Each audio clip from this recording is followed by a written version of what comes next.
Hi friends, Padmashali weaving ప్రాసెస్లో ఈరోజు మొగ్గం ఎలా నేస్తారు, అందులో టిష్యూ అండ్ పేటు డిఫరెన్సెస్ ఏంటి.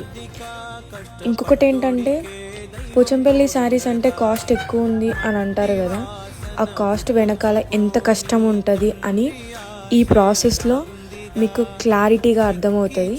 చూడండి, ప్రతి ఒక్క బాడీ పార్ట్ కదులుతూ మనం చేసే ప్రతి ఒక్క మూమెంట్, ఒక్కొక్క పోగుని మనము నేసే నేతలో ఎంత కష్టం ఉంటుంది, ఆ పోగులు తెగినా కానీ కట్టడానికి ఎంత ఇబ్బంది అవుతుంది, ఎలా చేస్తాము అని మీకు క్లారిటీగా అర్థమవుతుంది.